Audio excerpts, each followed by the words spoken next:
Salmo 1, San Agustín. Las dos sendas, la del justo y la del impío. Bienaventurado el hombre que no se halló en consejo de impíos.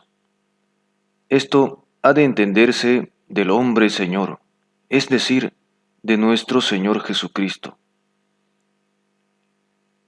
Bienaventurado el varón que no se halló en consejo de impíos, como se halló el hombre terreno que consintió, quebrantando el precepto de Dios, en la insinuación de la mujer engañada por la serpiente.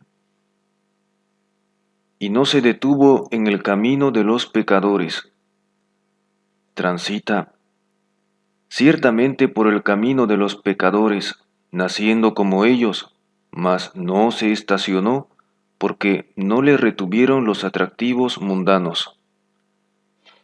Y no se sentó en cátedra pestilente, es decir, no ambicionó con soberbia el reino mundano.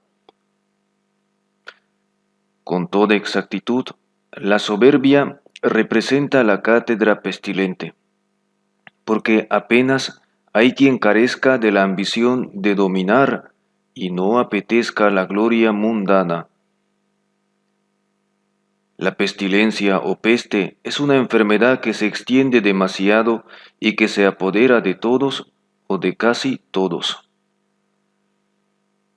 Con más precisión se entiende cátedra pestilente por doctrina perniciosa, cuyo rumor se extiende como cáncer.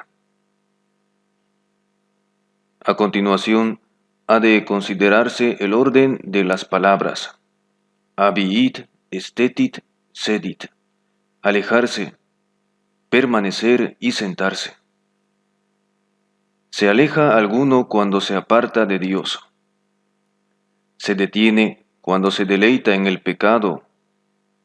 Se sienta cuando, afianzado en su soberbia, no puede volver si no le libra a aquel que no se halla en el concilio de los impíos, ni permanece en el camino de los pecadores, ni se sienta en la cátedra de pestilencia.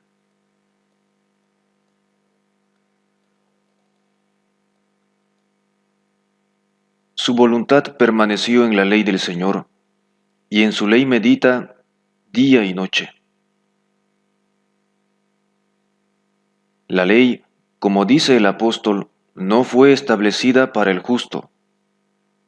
Una cosa es estar en la ley y otra bajo la ley. El que está en la ley obra según ella. El que está bajo la ley es impelido a obrar por ella. Luego, aquel es libre y éste esclavo. Una es la ley escrita y que se impone a quien sirve, y otra la que se contempla con la mente por aquel que no tiene necesidad de letras. Meditará día y noche. Esto o se entiende sin interrupción, o también por día la alegría y por noche la tribulación. Pues de la alegría se dice, Abraham vio mi día y se alegró.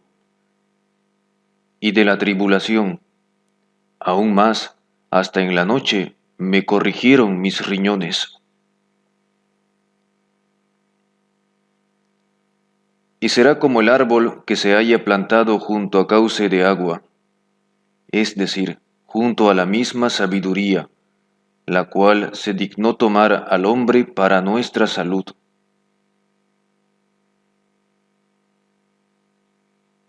De tal suerte que el hombre sea el árbol plantado a la orilla de la corriente de agua. Puede entenderse así porque en otro salmo se dice, el río de Dios está lleno de agua.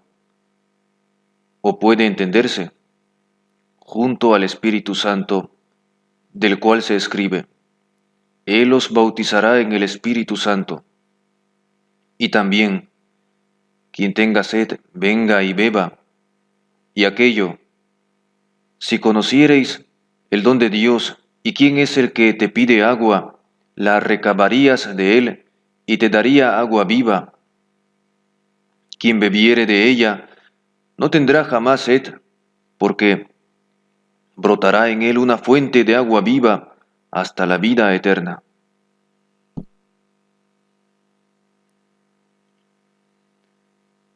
También puede entenderse junto a la corriente de las aguas, por los pecados de los pueblos, puesto que en el Apocalipsis los pueblos están representados por las aguas, y la corriente con razón simboliza la caída, la cual corresponde al delito.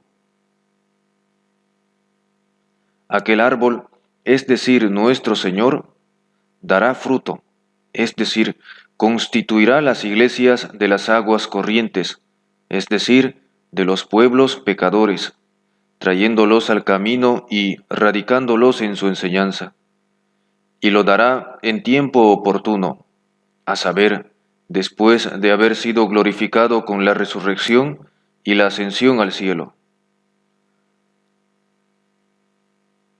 Porque entonces, habiendo sido enviado el Espíritu Santo a los apóstoles, consolidándolos en su fe y encaminándolos a los pueblos, produjo el fruto de las iglesias.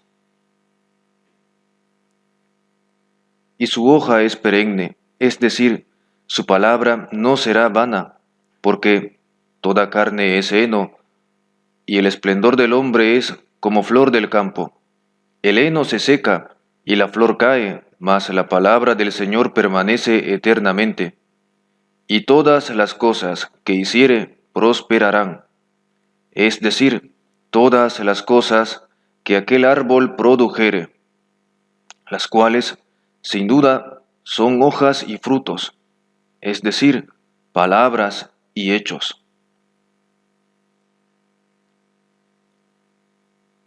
No así los impíos, no así, sino que serán aventados como polvo que el viento lanza sobre la superficie de la tierra.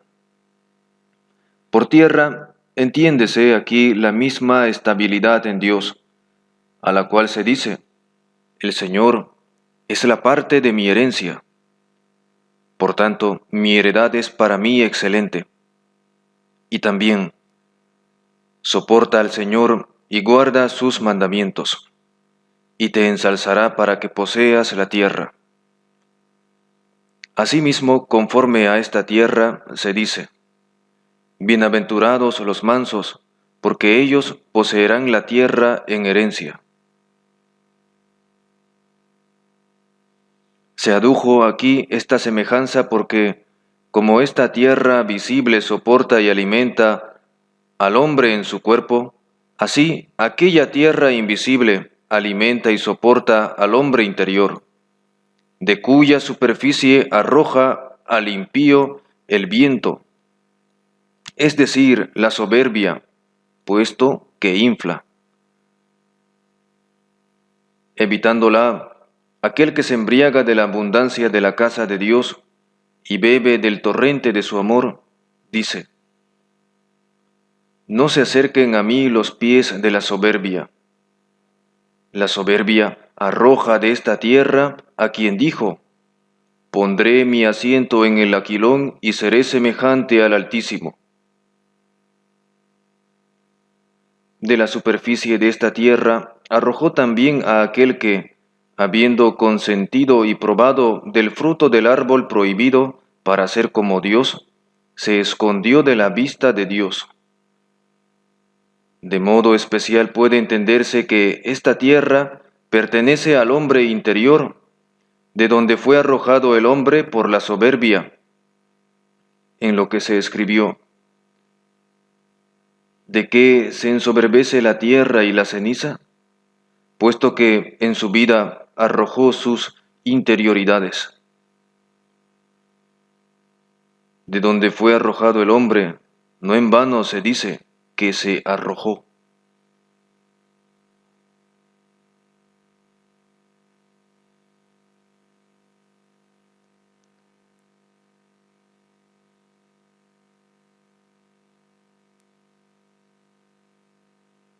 Por lo tanto, los impíos no se levantan en juicio, ya que como polvo son arrojados de la superficie de la tierra. Y muy bien dijo que se les había de quitar lo que soberbios ambicionan, es decir, el juzgar. Con más claridad se entiende este pasaje por la sentencia siguiente: ni los pecadores en el consejo de los justos. Suele repetirse de esta forma más claramente lo que anteriormente se dice, a fin de que se entiendan por pecadores los impíos, de modo que lo que anteriormente se dijo en el juicio, ahora se exprese diciendo en el consejo de los pecadores. Pero si una cosa son los impíos y otra los pecadores, por más que todo impío sea pecador, aunque no todo pecador es impío, los impíos no se levantarán en juicio, es decir, se levantarán ciertamente, mas no para ser juzgados, puesto que ya están destinados a penas certísimas.